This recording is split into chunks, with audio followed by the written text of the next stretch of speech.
Welcome to Canterbury Trails, a weekly walk through the faith and culture of our Anglo heritage.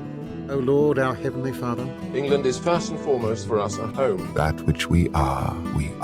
Forth now, fear no darkness. One equal temper of heroic hearts. grant that all our doings may be ordered by thy governance. It's the man who's only thinking about doing a good job or telling the truth who becomes really original. Made weak by time and fate, but strong in will. And then all the host of Rohan burst into song, for the joy of battle was on them. To strive, to seek, to find. Through Jesus Christ our Lord. And not to yield. You have got to be happy in those quiet moments when you remember that you are alive. Amen.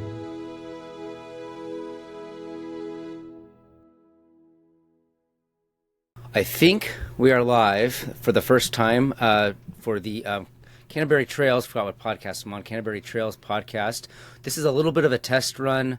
We'll be talking about similar things that we've talked about before, but this time we will be promoting or previewing a coming conference up in Scranton, Pennsylvania, hosted by Jared's church. I think it's actually hosted by your church. Right. But I was there last year. It was a good time, and I hope that enough people see this to maybe come check it out. I'll be there, and friends will be there, and so we can kind of get into the details about the topic and why you chose it. Why now? What's happening in the world today that might cause you to think this topic of generational wealth is relevant, and maybe what it has to do with the Anglican tradition. Does it have anything to do with that? And we can get into details on that. So thank you everybody for watching this. We'll probably get a handful of people in our test run, but Jared, thanks for doing this live. Yeah, absolutely. Thanks for helping me promote this. So to everyone out there, I'll just give you the website. We have a conference website right off the bat. So in case you're watching this and you want to see where you can look this up and you want the TLDR version of this, you can go to thegenerationalwealthconference.com. I know that's a long title. It's the best I could get for a domain name. So thegenerationalwealthconference.com is where you can go. You can see where our speakers are. You can get all the information there. You can register there. There's a link to Eventbrite right there on the website where you can register for the conference. So, what is this conference all about? Well, this is actually the 5th conference our church has put on. We started back in 2020 with the theme of anti-fragility and talked about what an anti-fragile church, an anti-fragile faith looks like, and we examined a couple of other topics. We followed that up with a conference on Tolkien, beauty, and natural law, themes of nature and natural law in Tolkien's writing. So it was a Lord of the Rings, very much a Lord of the Rings themed conference, and we had speakers like Glenn Sunshine there speaking at that particular conference. We did then 2 years ago, we did a conference on the medieval mind. So we had several speakers talking about various aspects of medieval worldview and reversing the narrative on the medieval world, that it was not the Dark Ages. It really was the Bright Ages in many ways. So we talked about works from C.S. Lewis, as well as I talked about King Alfred in that conference. We talked about a couple of other figures like Dante and poets and theologians, literary figures from the Middle Ages. We followed that up last year with a conference on basically the modern world, which we depicted more as the real Dark Age, the post-Enlightenment era. So we connected it back to themes of Tolkien and Mordor. That is something that our conference attendees over the years keep asking for, more Lewis and Tolkien. That's what we get in our feedback every year, is more and more. We think we've covered these topics, but they want more of that. So we talked about how in the modern world, themes of power and themes of technology and industry and how these things destroy humanity. So at the end of each of our conferences, whenever we have questions, the questions usually boil down to some form of now what? How can I use this? So when you do a conference on medieval worldview, it's okay, so what? How do we're not going back to the Middle Ages, so how is this practical? What can I do with this? So this year, our conference this year is probably the most practical topic we have ever done. Mm-hmm. And it is on building generational wealth. The subtitle for the conference is Preparing Heirs for the Unexpected Journey. So we pulled that Tolkien reference back in because that's what our attendees like. So, and I think it's important. We were very intentional in terms of how we chose each of the words in this title, preparing heirs, preparing our children for the unexpected journey. In other words, in terms of building wealth, it is not just building wealth for building wealth's sake. It is building wealth in order to prepare us for the fact that we might be called to an unexpected adventure in our lives, or in the lives of our children or our grandchildren. The world that we have inherited, the post-World War II consensus world that we refer to a lot, is not going to be the world going forward. And so we're going to have to not only prepare for our retirements so that we can live comfortably in retirement, which was been the mindset of the past few generations going back to the boomers, we're going to have to shift and rethink about how we think about property, how we use our property, how we think about money, and really reframe the way the economy works. We, instead of just thinking, well, the stock market's always just going to go up, we just pump more into it. We just develop new technologies. We just grow our GDP, and that's how that fixes every problem. We've got a real debt crisis to worry about. We've got a real sustainability issue to be thinking about at this point. We always knew that it was coming, but we just have for generations kicked the can down the road. So,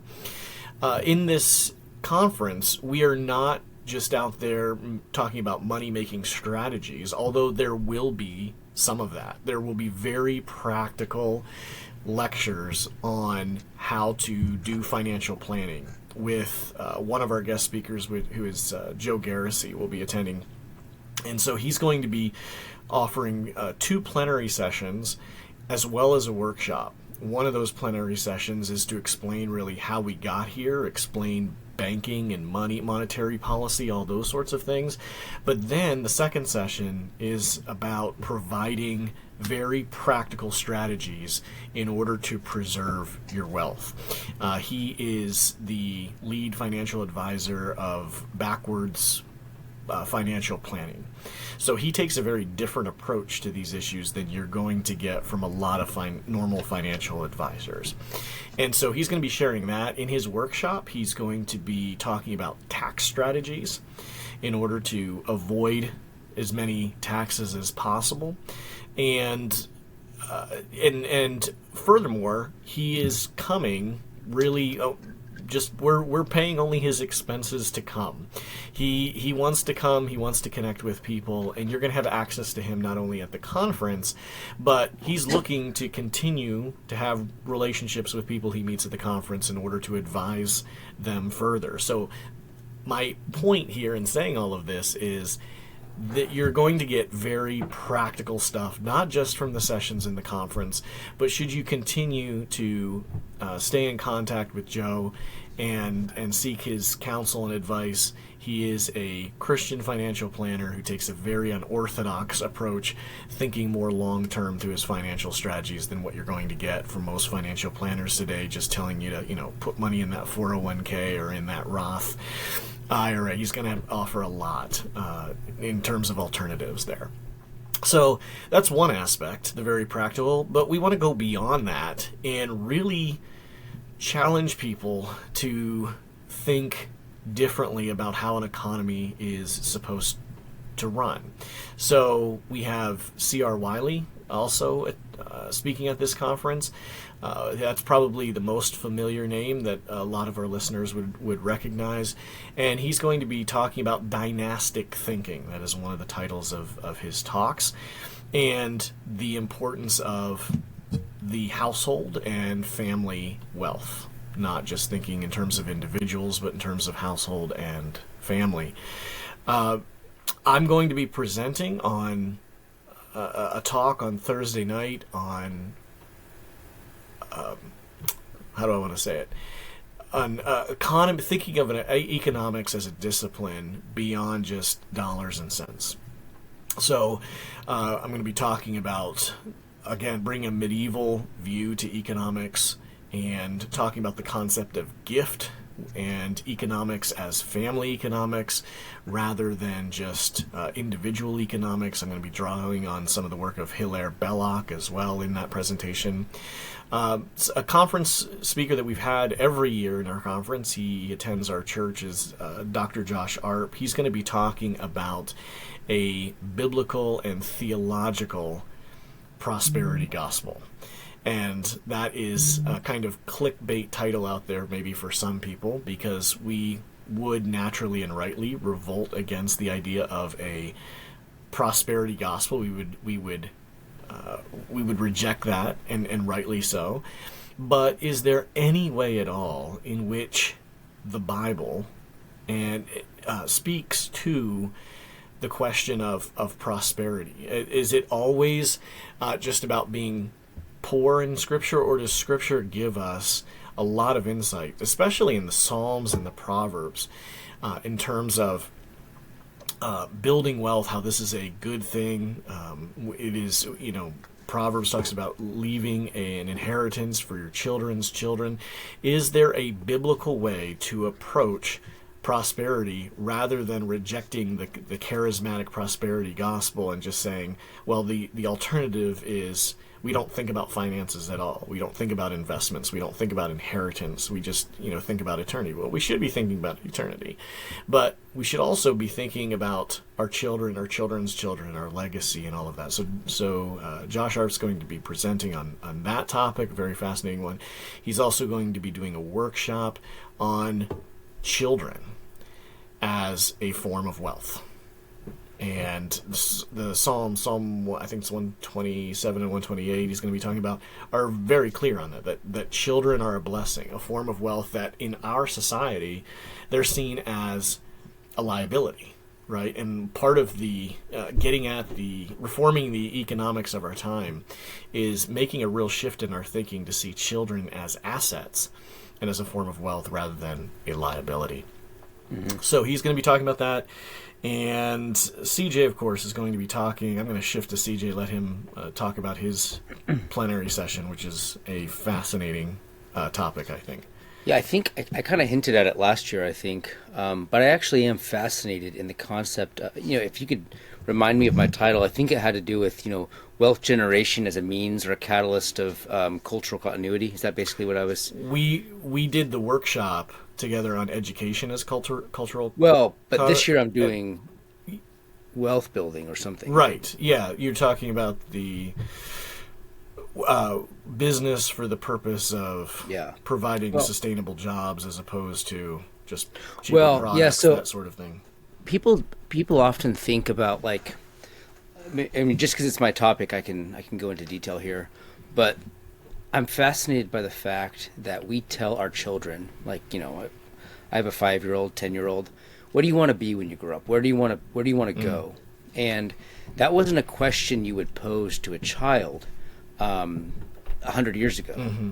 And it's very much a modern, not even just modern, but like a post-war, latter 20th century question where you get to define your own future. Mm-hmm. And, before, the questions were like, how do I train this child to inherit the vocation that God has entrusted me with? Yeah. That was sort of the approach of Christendom, to be quite frank. And so we live in an age of constant mobility where individuals get to decide for themselves where they feel led to or where they feel called. And that can be anywhere in America. It could be anywhere in the world. And I'm actually the product of that myself, having just moved a year ago. And yet there's something destabilizing about that mindset. And I believe in the there's a sort of Christian principle, like you talked about Lewis and Tolkien and stuff. One of the things you can see, especially in Tolkien and his concept of the Shire, is just a place, a home that lasts way beyond the life of an individual person. Well, part of that structure has to be your children partaking in the vocation that you inherited from your parents. And that's actually a good. And it doesn't mean in this absolutist, strict, fundamentalist way, it has to be the way we do it, because obviously the economy is more dynamic today, and we have to be realistic, about providing for our families. And yet just reflecting on those things, I think, allows people to take a different approach to making money. Because when you engage in and partake in something that pre-existed you, in a vocation that pre-existed you, I think that it helps capture the essence of a intergenerational cultural soil, and I think that that's what I want to drive at in my talk. And one of the things that I want to talk about, the fact is, we've sort of reached the end of a long arc, where we've basically told people you can go out and start your own business, go raise capital for it, do a startup, like all these things. And the other side of that trajectory is basically like a soullessness, a cultural deracination where you belong nowhere and you have nothing that you inherited and you have nothing to pass on. And it's not just a matter of wealth, but it's also a matter of vocation. I mean, there's something, Right. there is a wealth aspect to, in fact, there's a type of slavery in being so liberated that you don't actually know what you're going to do with your life until you're in your 40s. Right. Right. But I want to engage a lot of these themes. I mean, there's a certain freedom that comes from doing what your father did, actually. And we've been told a lie about that. And so maybe there's an aspect of wealth that comes from not having to worry and stress yourself out about starting a new business or whatever. And what can we do today in the 2025 to bless our children in that way?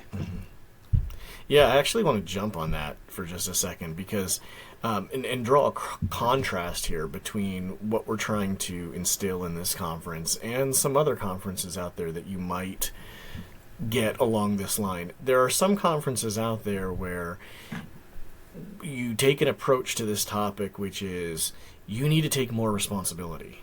You need to get a side gig and earn a little extra income, pay off that debt, which I'm not against any of that per se, but the idea is, come on, man, buck up, get another side job, pay off that debt, and then here's some strategies for, investing. Here's go start another business, go trade some stocks, gets into some real estate. And it doesn't, I don't think, address the core problem, which is the structure of our modern economic system. And maybe there's an argument for that, to say, you know what, we focus on what you can do as an individual. You're not going to change the system. Fair. But I think we need to at least recognize what the core problems are, even if we can't fundamentally change them with one conference or just by giving some advice. We're not going to change the whole structure overnight, but we at least need to be aware of our surroundings, aware of our context, and be aware of the deep structural problems in our system, rather than just assuming, oh, the system's great. You just work a little harder and buy less coffee at Starbucks, and you'll turn this thing around. Just have some discipline, man. You're just a bunch of undisciplined, lazy people. Let's get with it. That's not really the issue, as I see it.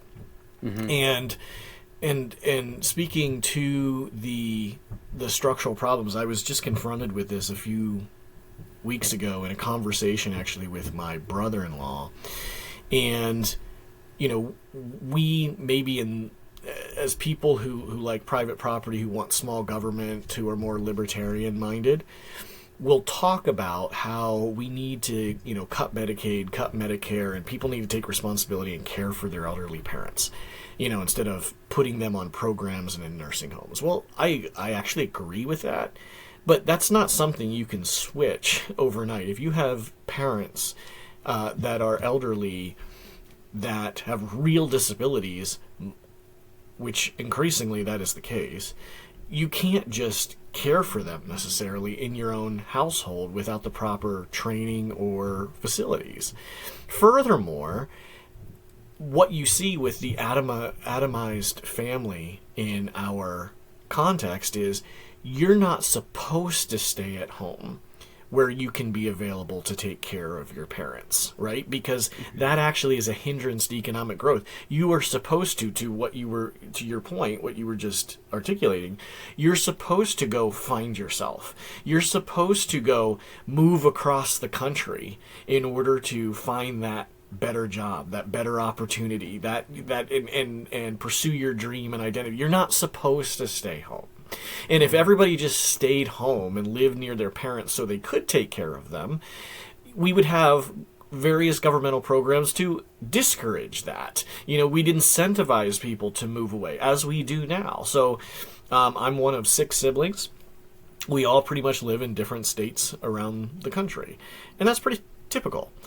You go and you find your own community, you find your own job, you pursue your own dream somewhere, and sometimes you do that several times over the course of a career. I know lots of people like that as well, who spent time living in California and Texas and New York, Nebraska, move around. You're supposed to do that in this economy. You're supposed to constantly be looking for or be prepared to look for a better job, because your job might be obsolete in 2 years. And so the whole structure facilitates moving away from home, seeking opportunities, and it appeals to this liberation. So you don't have to be defined by where you grew up or who your parents are or what they did. You seek the next opportunity, you seek to seize on the next technology or development, you get ahead of the curve and you move. Well, if that is the kind of economy that you're going to live in, how can you tell people, you just need to take responsibility for your own parents and stop depending on the government for Medicare or Medicaid or these health benefits or whatever? How can you do that? I can't do that. How can you do that if your parents are states away, hundreds of miles away? You can't be going back and forth. Mm-hmm. And I know many people like this who are traveling distances back and forth to try to take care of parents that cannot take care of themselves, and they're already trying to take care of their own family as well and trying to keep their nose above water economically. And you tell them, come on, man, quit voting for benefits for yourself through Medicaid and Social Security. Take care of your own parents. It's a message that is out of touch, I think, with the reality. You can't keep encouraging economic growth by atomizing people and families and then say, well, to fix the debt problem, to fix the government problem, you just need to stop spending money.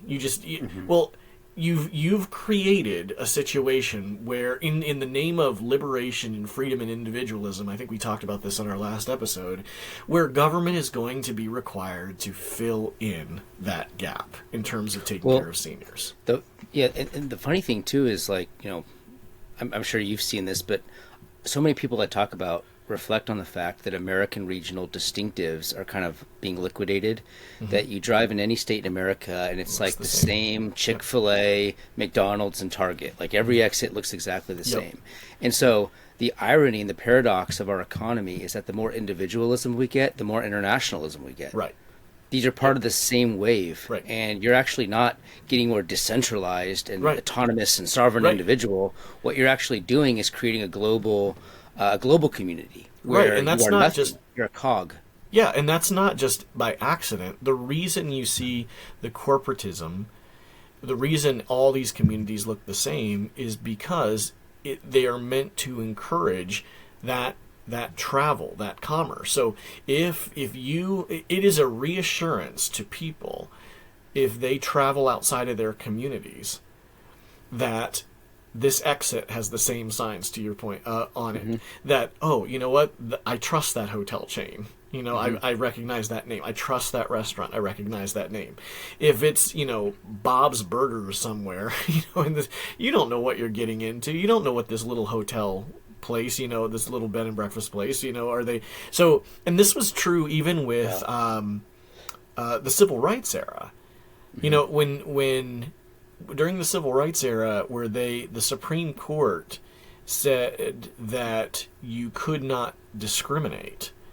The reason and again, just I got to throw this caveat out there. I'm not for discrimination. But, we're going to be accused of that. But the justification that the Supreme Court gave for saying that states could not allow segregation or discrimination in public accommodations like hotels and restaurants, the justification was, if you're allowed to discriminate, it will discourage interstate commerce. Mm-hmm. Because when people travel over state lines, they will be anxious or uneasy about whether they can be served in the community they're traveling through. Mm-hmm. And if you're traveling through a community and this hotel might discriminate against you, or the restaurant might discriminate against you, or the store, you are less likely to travel. You're less likely to engage in interstate commerce. The argument here is not for let's bring discrimination based on race back. The point is that even civil rights, issues like civil rights, discrimination, racial discrimination, all of that are rooted in the idea of we need more economic growth. Mm-hmm. So we constantly need to grow, we need to feed, we need to make more profits, we need to make more money. It is not that it was not rooted in, we need to be nicer, more accommodating people. It's not rooted in Christian brotherly love. It was rooted in, we need always more commerce. We need to make every place operate the same, look the same, have the same kind of stores and restaurants so that we can continue to grow economically. So it's not by accident. It's not by happenstance that greater individualism leads to, more globalism and internationalism, and then more bureaucratic agencies to regulate it. You need areas to look the same, operate the same, have the same demand, consumer demand, so that you can continue to scale your industry.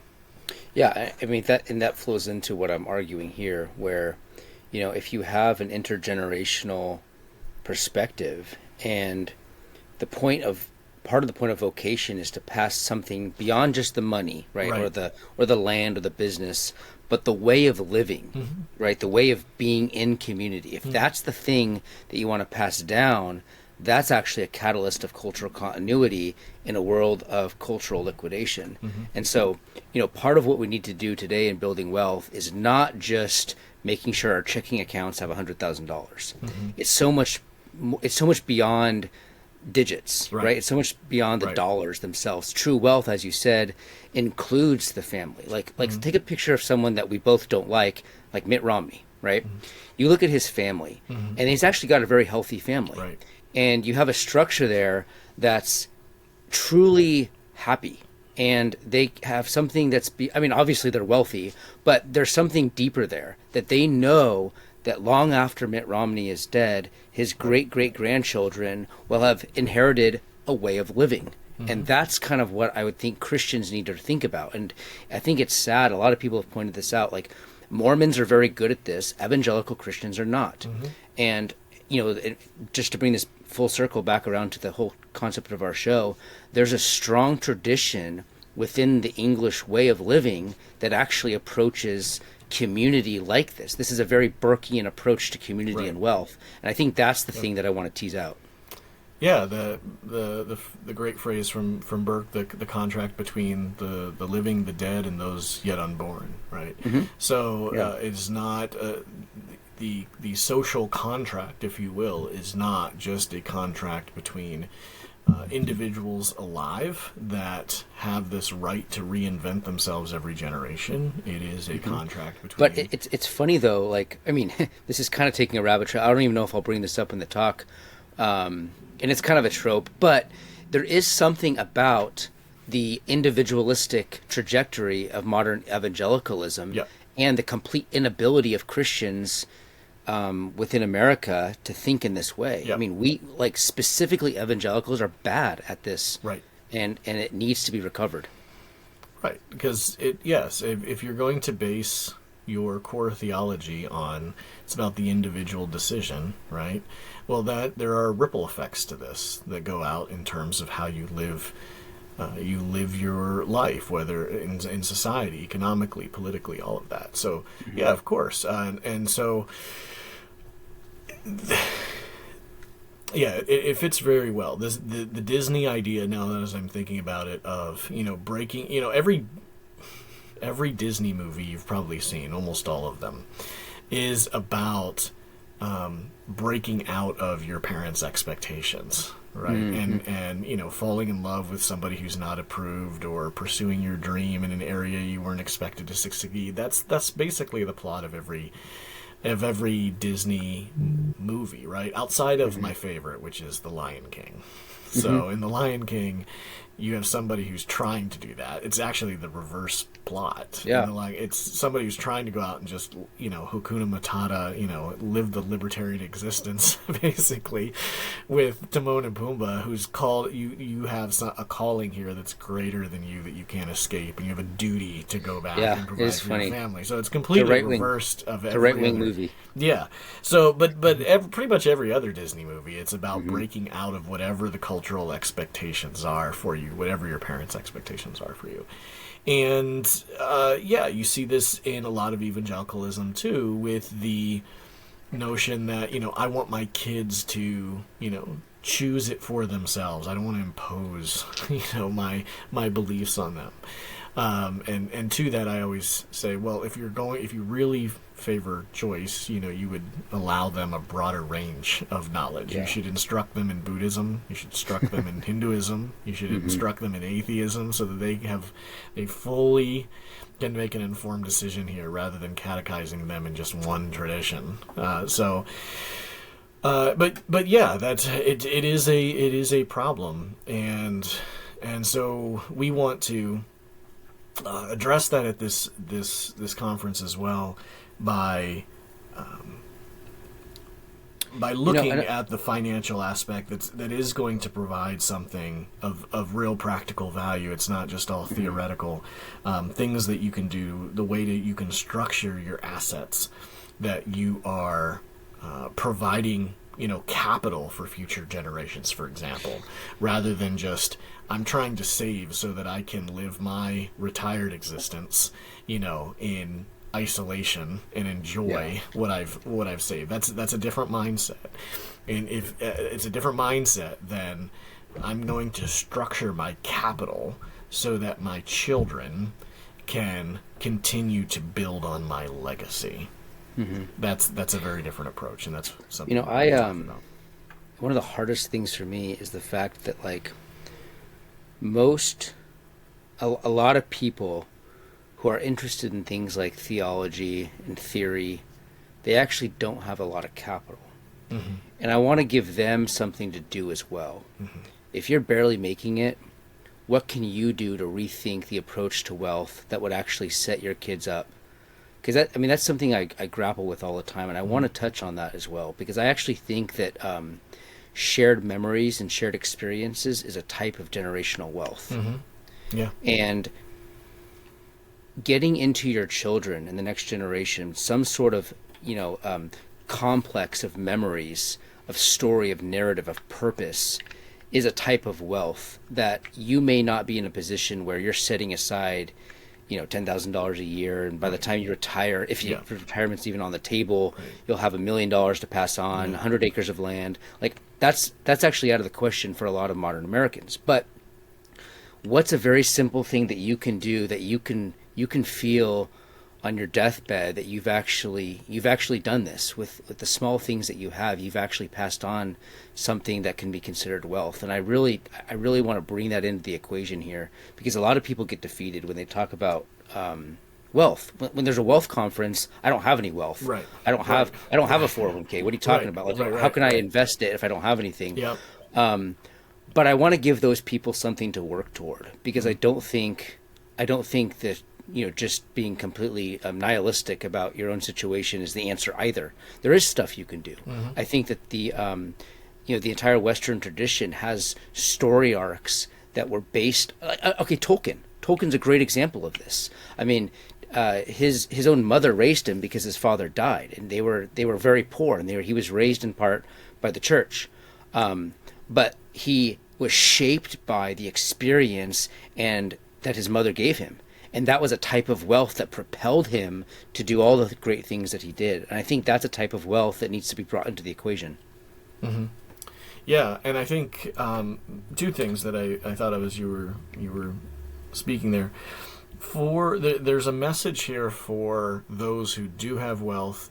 The message, and for those who don't, but the message for those who do have wealth, and I think that's part of what you're going to be talking about in your plenary session, is thinking in terms of how can I, and this is, I think you've been a great example of this, is why I invited you, is how can I provide a living to people, to families, rather than just increase a bottom line, for investors or something. That's the way our economy is structured. The point is to produce greater profits in order to draw more investors or bondholders, as opposed to how can I provide a living for fathers with families. If you can do that, when more people with wealth of any kind can do that and start thinking that way and employ people with enable them to enjoy a standard of living that would allow them to be present for their families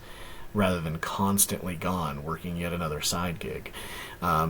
That is a way in which that's creating an environment where, as you talk about, making those shared memories that are part of the inheritance possible, right? And then for those who don't have wealth, those who say, well, I'm not in a position to do that, what do I do right now?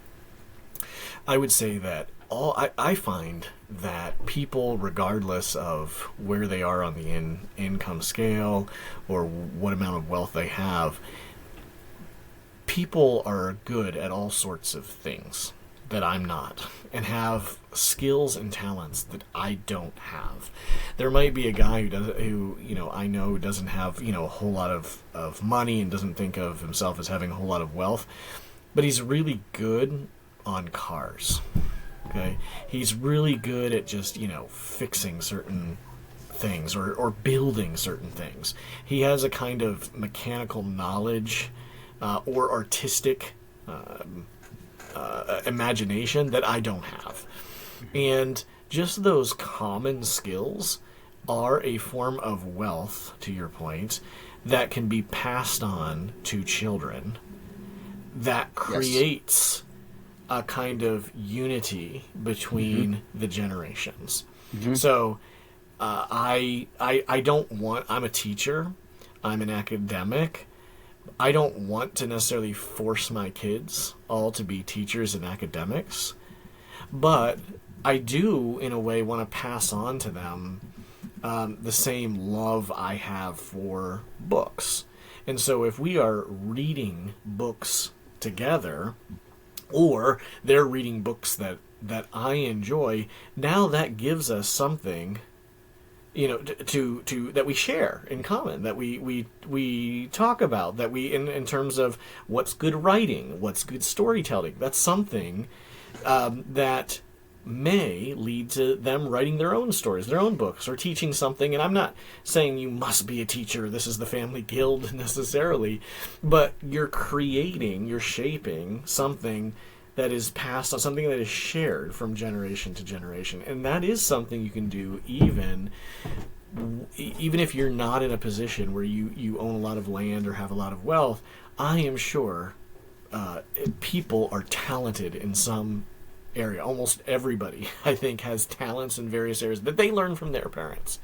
And they can be very intentional about passing that on and creating that bond between your parents, where you learned it, or your father, where you learned it, and to your children who are learning it from you. And that continuity there that you speak of remains. Yeah. Well, I think about something like take a George Washington or something. Yeah. He's sort of a mythical figure in the American mind. He's someone that we all kind of share a sort of, even if you don't know much about him, or maybe you took a different position than he did on certain things, there's something there that kind of unites us, that we kind of are fond of George Washington, right? And you could actually be that figure at a much smaller scale, And that's a type of wealth too. I mean, he's someone that we as Americans can all look to and be inspired by in a way that, like, maybe there's a Californian hero that you've never heard of, but he means a lot to me because he's part of my own story arc. Well, within your family and your family structure, just what you said, having something that you're known for and being that figure is a type of wealth that can inspire, later generations. That's a type of wealth. And there's a lot of cultural continuity there. It's like that line from Richard Weaver in his Ideas Have Consequences. Like, are those that have passed on really dead? Yeah. Or do they constantly live on within our mind, shaping our view of the world? Right. And that's a type of wealth. You're directing resources and material decisions long after your death without even having any money. So these are all aspects of wealth that I think we need a broader view of wealth, especially if we're trying to connect that wealth preservation with cultural continuity. Yeah, exactly. So did you talk about what your theme is? I did briefly. Because I fell off there. Yeah, I know. I am. The title of my talk is called "More Than Markets." So I want to engage some medieval thinking and approach to economics that goes a little above and beyond the kind of Adam Smith approach, which is very much based on individuals. Adam Smith's approach to economics, which is valuable. I'm not trying to suggest it isn't, but it assumes individuals functioning alone, and the economy is made up of transactions. And a guy by the name of John Mueller wrote a book several years ago called Redeeming Economics, where he talks about the aspect of gift within an economy and how much economic activity revolves around the concept of gift and is not a mere transaction. So if you think of everything that happens within a household economy, it's really gift, right? So everything that you're doing, all the productive labor and interaction you are having for the sake of providing food for your children, that's all gift. That's not transaction that's occurring. The economic labor of children and following their parents and all of that is gift or honor to the parents. So we've cut out, in terms of analyzing the economy, we've cut out all of this economic activity that occurs within households that is a product of gift, because all we analyze when it comes to economic activity is transactions, right, between individuals or entities. So I'm going to talk about that. Also bring in some concepts from Hilaire Belloc, which I teach at Memoria Academy in their economics course, and what specifically what is wealth. And Belloc has a unique take on that. Also talk a little bit about the usury question. Is this really wealth building? Belloc is good on this. If you have a borrower and a lender, and somebody takes out a loan and it creates no profit, the economy has not grown at all. Nothing of value has been created. It's only been a wealth transfer from one to another. And so this is how you end up with an economy like ours, where you have only a small number of people holding most of the wealth, because the economy, it appears to have grown the way you calculate GDP numbers, but wealth actually hasn't. People are not actually enjoying more wealth or a higher standard of living. What you're seeing is simply transfers from one class of people to another. So we'll talk about that a little bit, and try to get a view of the economy a little broader than simply market transactions. Good. I mean, so hopefully, people see this and they, go and to the website, which is the generationalwealthconference.com. And, I look forward to this. I was there last year, and it's, Pennsylvania's great in the fall. And so yes, it is. We had a very enjoyable time. So as a kind of final pitch, yes, Pennsylvania in the fall. It's absolutely beautiful, especially where we're located up on top of a mountain just outside of Scranton. And The registration is $50 for a ticket. That is the early bird price, which will last until the beginning of September. So you have about 3 weeks or so to register at that price. And we do that so that we can incentivize people to register earlier. It helps us to plan instead of everybody registering at the last minute and having to prepare differently. We do provide lunch on Saturday, so it's the conference is from the 9th to 11th. The 9th is a Thursday. It's the first time that we have done a Thursday night. Normally we go Friday night into Saturday. Thursday night we're treating as a kind of pre-conference. That's when I will be speaking, as well as Josh Arp will be speaking, and we just needed that extra time for the amount of content we're putting out there for this. So there's Thursday night for 2 sessions, some fellowship time, refreshments afterward. Friday night, same thing. That's the official start of the conference.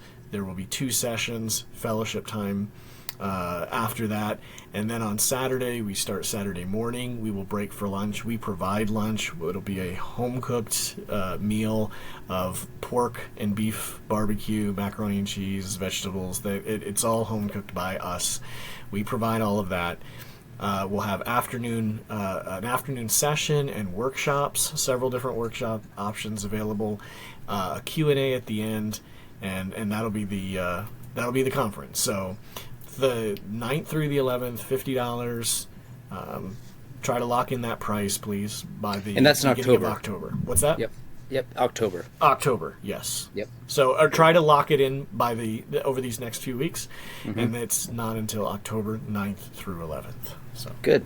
Yeah. All right, well, that's all we have for today. Thank you for enjoying our little, what do they call those, like 30-minute infomercials? That's what it is. Infomercials, yeah. Yeah, so That's right. it was a live test / infomercial. Yeah. So that's it. That's all we have. Thank you, everybody. All right, thank you. Hope to see you there. Bye. All right. Thank you for joining us this week on Canterbury Trails.